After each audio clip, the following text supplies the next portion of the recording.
देश में राष्ट्रपति चुनाव की घोषणा हो चुकी है। जल्द ही देश को नया राष्ट्रपति मिल जाएगा। लेकिन क्या आप जानते हैं कि भारत में राष्ट्रपति का चुनाव कैसे होता है? इस वीडियो में हम बेहद आसान भाषा में आपको समझाएंगे कि कैसे चुने जाते हैं भारत के राष्ट्रपति। तो आइए शुरू करते हैं। भारत में राष्ट्रपति पद के लिए अप्रत्यक्ष निर्वाचन होता है, यानी भारत में राष्ट्रपति का चुनाव जनता सीधे तरीके से नहीं करती, बल्कि जनता के वोट से चुने गए प्रतिनिधि करते हैं। यानी जिस तरह से आप लोकसभा और विधानसभा चुनाव में सांसद और विधायक चुनकर प्रधानमंत्री और मुख्यमंत्री बनाते हैं, वैसे आप राष्ट्रपति के लिए वोट नहीं कर सकते, बल्कि जिन विधायकों और सांसदों को आपने चुना है वही लोग राष्ट्रपति का चुनाव करते हैं। राष्ट्रपति पद के लिए क्या योग्यताएं चाहिए? राष्ट्रपति पद के लिए उम्मीदवार बनने के लिए कई योग्यताएं होना जरूरी होता है। अनुच्छेद 58 के तहत एक उम्मीदवार को राष्ट्रपति के पद का चुनाव लड़ने के लिए अनिवार्य रूप से भारत का नागरिक होना चाहिए, यानी सिर्फ भारत का नागरिक ही राष्ट्रपति का चुनाव लड़ सकता है। उम्र कम से कम 35 साल होनी चाहिए। केंद्रीय या राज्य सरकार के अधीन कोई लाभ का पद उसके पास नहीं होना चाहिए। राष्ट्रपति चुनाव के लिए नामांकन प्रक्रिया। योग्यता के बाद दूसरा चरण है नामांकन का। राष्ट्रपति पद के उम्मीदवार को अपना नामांकन दाखिल करना होता है। इसके लिए 15,000 या उससे कुछ ज्यादा रकम जमानत के तौर पर जमा करनी होती है। उम्मीदवार को 50 प्रस्तावकों और 50 समर्थकों की साइन की हुई एक लिस्ट भी देनी होती है जो उसकी उम्मीदवारी का समर्थन करते हैं। ये प्रस्तावक और समर्थक कौन हो सकता है ये भी जान लीजिए। अमूमन विधायक, लोकसभा और राज्यसभा के जो सांसद होते हैं, जो इस चुनाव में वोट भी डाल सकते हैं, वही प्रस्तावक और समर्थक भी बन सकते हैं। लेकिन नियम के मुताबिक वो सिर्फ एक उम्मीदवार के नाम का ही प्रस्ताव या समर्थन कर सकते हैं। ऐसा नहीं है कि वो कई उम्मीदवारों का समर्थन कर सकें। सांसदों को हरे रंग और विधायकों को गुलाबी रंग का मतपत्र। बड़ी इंटरेस्टिंग सी बात है कि देश के राष्ट्रपति का चुनाव इलेक्ट्रॉनिक वोटिंग मशीन से नहीं होता, बल्कि बैलेट पेपर से राष्ट्रपति चुने जाते हैं। राष्ट्रपति पद के लिए होने वाले चुनाव के लिए अलग अलग मतदान होता है। कई जगहों पर यह मतदान होता है। सभी जो निर्वाचित विधायक हैं वो अपने अपने राज्य और केंद्र शासित प्रदेश में मतदान करते हैं। जो राज्यों की विधानसभा या वित्तीय वहां पर वोटिंग होती है। सभी निर्वाचित सांसद राज्यसभा और लोकसभा में वोट डालते हैं, यानी जो हमारा संसद है वहां पर भी वोटिंग होती है और राज्यों की विधानसभा में भी वोटिंग होती है। वोट डालने के लिए सांसदों और विधायकों को बैलेट पेपर दिए जाते हैं। सांसदों को हरे रंग का और विधायकों को गुलाबी रंग का बैलेट पेपर दिया जाता है। उन्हें स्पेशल पेन भी दिए जाते हैं जिसका उपयोग वे अपने वोट रिकॉर्ड करने के लिए करते हैं। चुनाव आयोग के इस पेन का खास महत्व है। राष्ट्रपति चुनाव के दौरान मतपत्र पर सभी उम्मीदवारों के नाम होते हैं और वोटर अपनी वरीयता को 1 या 2 अंक के रूप में उम्मीदवार के नाम के सामने लिखकर वोट देता है। उम्मीदवारों के नाम के सामने 1 या 2 नंबर लिखने का मतलब ये होता है कि वोट डालने वाले की पहली पसंद ये है और दूसरी पसंद कौन है। वो 1-2 नंबर से 3 नंबर से ऐसे अपनी वोट की वरीयता देते हैं कि मेरी पहली पसंद कौन है, दूसरी कौन है। ये अंक लिखने के लिए चुनाव आयोग स्पेशल पेन देता है, यानी जो पेन उन्हें मिलता है उसी से ही वो अपने पसंदीदा उम्मीदवार के नाम के आगे अपनी पसंद का नंबर लिख सकते हैं। अगर यह अंक किसी अन्य पेन से लिख दिया जाए तो वो वोट रिजेक्ट हो जाता है। वोटर चाहे तो केवल पहली वरीयता ही लिख सकता है कि मुझे सिर्फ एक ही आदमी पसंद है। यह जरूरी नहीं है कि उसे बाकी उम्मीदवारों के सामने भी अपनी पसंद लिखनी पड़े। उम्मीदवारों की ट्रे में जाते हैं वोट। विधायकों के मतपत्रों को राज्यवार इकट्ठा कर उसे वरीयता पाने वाले उम्मीदवार की ट्रे में डाल दिया जाता है, यानी देखा जाता है कि 1 नंबर वाले कितने वोट हैं और 2 नंबर वाले कितने। फिर उन्हें उम्मीदवार के नाम वाली ट्रे में डालकर भेज दिया जाता है।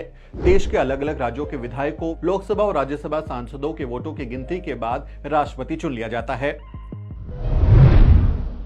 सांसदों और विधायकों के वोट का वेटेज अलग अलग होता है। वोटों की गिनती सिर्फ नंबर्स में नहीं होती, बल्कि वेटेज के हिसाब से होती है। दरअसल राष्ट्रपति चुनाव में हिस्सा लेने वाले सांसदों और विधायकों के वोट का जो वैल्यू होता है, वेटेज होता है, वो अलग अलग होता है। 2 अलग अलग राज्यों के विधायकों के वोटों में भी फर्क हो सकता है। दरअसल वोट के वेटेज के लिए राज्य की आबादी को गिना जाता है, यानी कि राज्य की जनसंख्या को चुने हुए विधायकों की संख्या से बांटा जाता है और फिर उसे 1000 से भाग दे दिया जाता है। इसके बाद जो अंक मिलता है वो उस राज्य के वोट का वेटेज होता है। इसे अनुपातिक प्रतिनिधित्व व्यवस्था कहते हैं। वर्तमान में देश के राज्यों के सभी विधायकों के वोट का वैल्यू 5,43,221 है। वहीं लोकसभा और सांसदों का कुल वैल्यू 5,43,200 है। सबसे अधिक मत नहीं, निश्चित कोटे से ज्यादा वोट पाना जरूरी। प्रेसिडेंट के चुनाव में सबसे ज्यादा वोट हासिल करने से ही जीत तय नहीं होती, बल्कि प्रेसिडेंट वही बनता है जो वोटरों यानी सांसदों विधायकों के वोटों के कुल वेटेज का आधे से ज्यादा हिस्सा हासिल कर ले। यानी इस चुनाव में पहले से तय होता है कि जीतने वाले को कितना वोट यानी वेटेज पाना होगा। इस समय प्रेसिडेंट इलेक्शन के लिए जो इलेक्टोरल कॉलेज है उसके सदस्यों के वोटों का कुल वेटेज 10,98,882 है। तो जीत के लिए कैंडिडेट को हासिल करने होंगे 5,49,442 वोट। जो प्रत्याशी सबसे पहले यह कोटा हासिल करता है वही प्रेसिडेंट चुन लिया जाता है। लेकिन सबसे पहले का मतलब क्या है, प्रायोरिटी की महत्व को जानिए।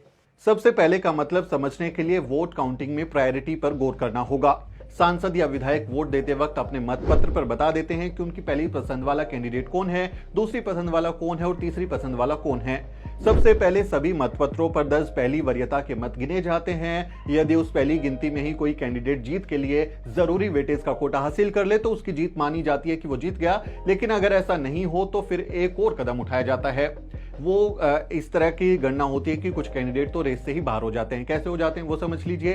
पहले उस कैंडिडेट को रेस से बाहर किया जाता है जिसे पहली गिनती में सबसे कम वोट मिले, यानी वोटों की गिनती हुई लेकिन वरीयता में 1 2 3 4 5 में दिखा कि इस आदमी को तो सबसे ज्यादा वोट मिले हैं और दूसरा आदमी इसको सबसे कम वोट मिले हैं, तो जिसको सबसे कम वोट मिले होते हैं उसको बाहर कर दिया जाता है।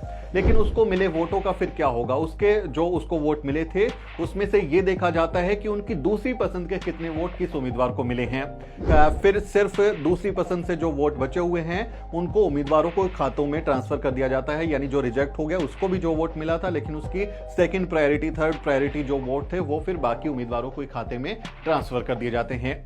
यदि ये वोट मिल जाने से किसी उम्मीदवार के कुल वोट तय संख्या तक पहुंच गए तो वो उम्मीदवार विजयी मान लिया जाएगा। अन्यथा फिर क्या होगा, दूसरे दौर में सबसे कम वोट पाने वाला रेस से बाहर हो जाएगा और ये प्रक्रिया फिर चलती जाएगी। जिसको कम मिलेंगे उसको हटाते जाएंगे। इस तरह वोट का जो सिंगल वोट है यानी वोटर जो सिंगल वोट डाल रहे हैं अपना, वो ट्रांसफर होता रहता है। यानी ऐसे वोटिंग सिस्टम में कोई मेजोरिटी ग्रुप अपने दम पर जीत का फैसला नहीं कर सकता। छोटे छोटे दूसरे ग्रुप्स जो हैं उनके वोट निर्णायक साबित हो सकते हैं। यानी जरूरी नहीं कि लोकसभा और राज्यसभा में जिस पार्टी का बहुमत हो उसी का दबदबा चले, बल्कि विधायकों का वोट भी अहम हो जाता है कि राज्यों में उनकी कितनी सरकारें हैं और वो किसको वोट दे रहे हैं प्रायोरिटी में, उससे राष्ट्रपति का चुनाव हो जाता है।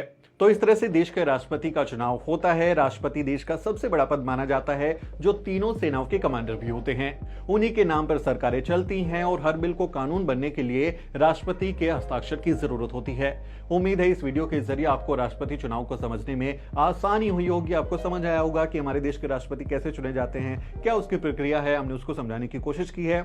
उम्मीद है आपको ये वीडियो अच्छा लगा होगा। ये वीडियो कैसा लगा उस पर आप कमेंट में अपनी राय दें। राष्ट्रपति चुनाव के बारे में आपकी क्या समझ है उस पर आप कमेंट में जरूर लिखें। कोई सवाल है तो वो भी लिखें। आपसे अपील है हमारे चैनल को सब्सक्राइब करना ना भूलें। मेरा नाम सुमित चौहान है और इस वीडियो स्टोरी में मेरी मदद कर रहे हैं मेरे सहयोगी मोहित। अगले किसी वीडियो में मुलाकात होगी दोस्तों, तब तक आप देखते रहिए द न्यूज़ वीक।